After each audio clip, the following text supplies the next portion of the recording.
Late 60s sway arm bushings, right? Fun, huh? We are gonna do a little bit different way of putting them on, other than, you know, lube them up with some soap and some clamps and jamming them in here, because these particular ones are very, the tolerances are very tight. The soap thing ain't gonna work, okay? And I wanna beat them up and mangle them. So this is how I do it. Let's go.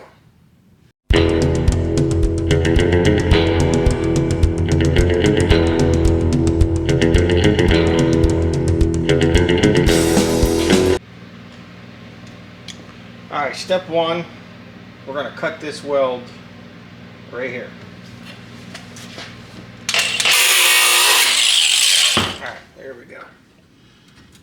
All right, open her up a little. Now we opened her up a little bit, and the bushing should go right in. All right, now make sure you put the bracket on right. It only goes one way, so don't put it reverse, or you're gonna have a lot of fun redoing it. Okay, now we got her in. We got her in place. Double check we're going the right way. Now we're gonna squeeze that shut. All right, now right here's where we're gonna tack. Got the vise squeezing it, got the seat clamp putting it in position, got the ground on. I just want to tack it right here to hold it, and we can finish welding.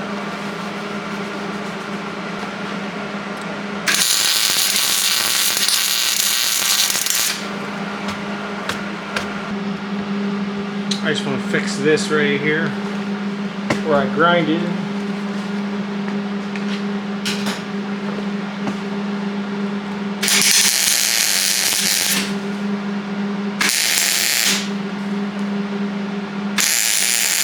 Okay.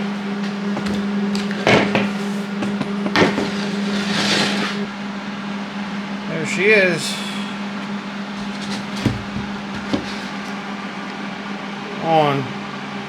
No, don't use grease when you're putting a bushing on, but I gotta do the other side yet.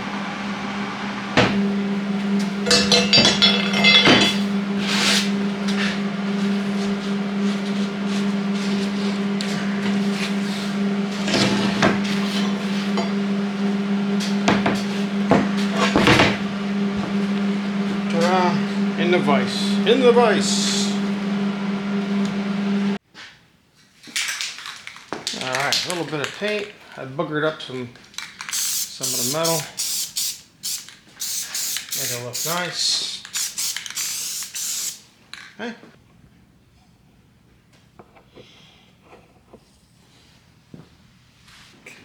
Alright, there we go. Sway arm bushings are installed. We can put the linkage back onto the charger. Alright, that's how you put bushings on a late 60s Mopar. You could use the soap if you want. Try anything you want. This is just another example of how I do it. I thought it was quick. It took me longer to set the table up than it did to cut it, put the bushing in and weld it. So, just another alternative way to do it. Anyway, thanks for watching. Like and subscribe. I'll see you on the next one. Thanks.